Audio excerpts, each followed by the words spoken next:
President Abdel Fattah AlSissi met with the Director General of the International Atomic Energy Agency, the IAEA, Rafael Grossi. During the meeting, President AlSissi praised the efforts exerted by the international official in order to activate the IAEA's key role in using the nuclear science and technology worldwide and boosting efforts of spreading international peace and security.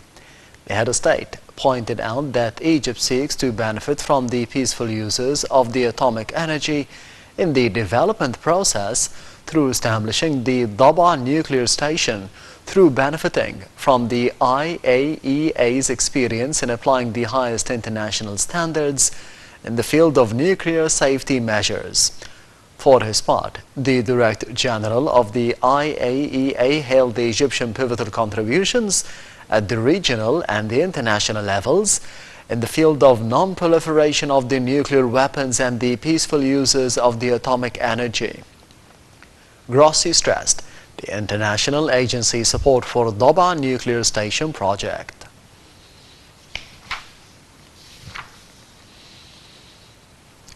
President Abdel Fattah AlSissi directed expanding the use of advanced electronic and technological systems in courts to speed up the work, in addition to enabling remote litigation in all the Egyptian courts during the upcoming period. The President's remarks came during his meeting with the Minister of Justice, Omar Marwan. Presidential spokesman Bassem Radi said that during the meeting, President AlSissi also followed up on upgrading the judiciary system across Egypt. The Minister of Justice had reviewed the main aspects of developing the litigation system in terms of raising the efficiency of the current court premises and buildings in all governorates and developing the techniques in converting the speech into written text during the sessions. The Cabinet held a weekly meeting chaired by Prime Minister Mustafa Madbouli, tackling a number of economic and social files. During the meeting, Minister of Health Khalid Abdel reviewed the latest developments of the coronavirus pandemic at the local and the international levels. The minister said that it was approved to provide the anti-corona booster dose for the citizens whom were vaccinated by the second dose before 6 months, and noted that about 540,000 persons under the age of 18 years old were vaccinated. The Council also followed up on the ongoing national projects nationwide, included those of the Decent Life Initiative to develop the villages and the rural areas nationwide.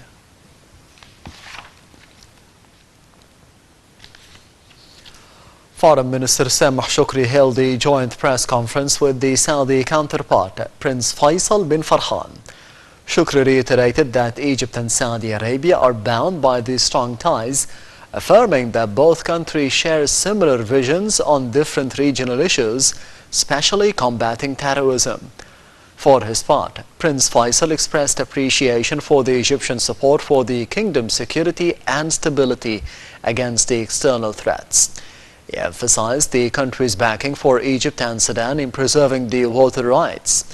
The two diplomats also reiterated the necessity of holding Libyan elections in the scheduled time, in addition to the Palestinians' legitimate right in establishing the independent state along the 1967 border line. Earlier, Shukri and his Saudi counterpart discussed the issues of mutual concern and means of boosting bilateral ties, as well as a number of regional files, including the Libyan issue and measures of facing the repercussions of the corona pandemic outbreak. Shukri is also set to hold talks with the Director General of the International Atomic Energy Agency, Mariano Grossi.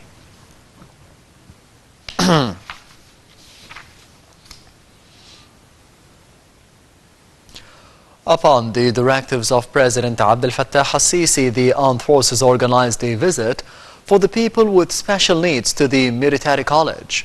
Upon their arrival, a military parade was carried out for them by the college cadets. The visitors also participated in a whole day inside the college, during which they had experience about the activities of the college and the military exercises of the cadets.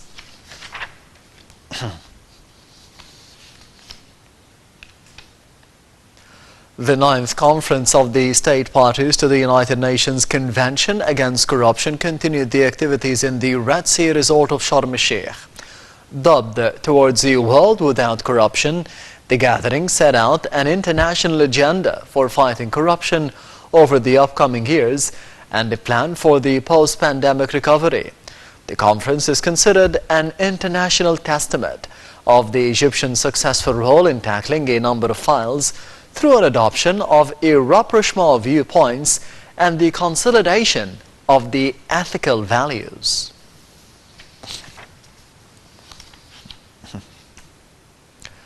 The ninth conference of the United Nations Convention Against Corruption continued the activities in the Red Sea resort of Sharm el-Sheikh. Nile TV's correspondent Hani Farag conducted the following interview with Hussein Hassan, the senior anti-corruption legislation advisor in the United Nations. So we are pursuing always our special coverage for the ninth conference on the state parties to the United Nations Convention Against Corruption, and now we have the pleasure to have with us Mr. Hussein Hassan, senior anti-corruption legislation advisor in the UN. So we are have a great pleasure to have you today on Native International. Thank you very much. My pleasure to be with you.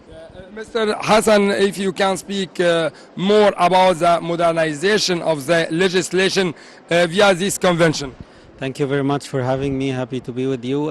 This conference is very important. It's the United Nations holds this conference every 2 years, and we in this conference discussed to what extent the countries, the state parties to the United Nations Convention Against Corruption, are implementing the United Nations Convention Against Corruption, and to see the best practices and what are the challenges that we are facing and how to overcome such challenges.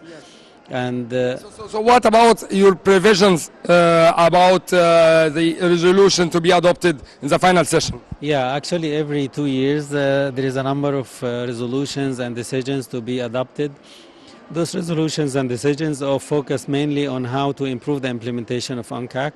And I can see that there is a number of good resolutions are introduced here, and they will impact positively the implementation of UNCAC in the future.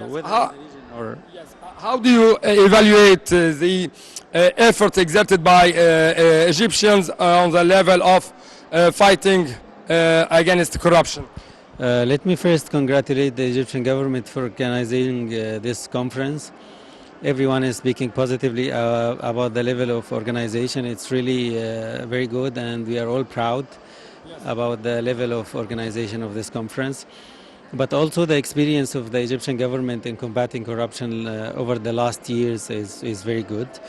And for example, we have an anti-corruption strategy, and we have the Administrative Control Authority. They have established an anti-corruption academy, and now there are so many countries who are interested to copy or to benefit from the Egyptian experience in combating corruption. And what about Parliament, the role of Parliament in this fight? Yeah, the role of the Parliament in any country is crucial, because the Parliament is the house that presents the new legislation.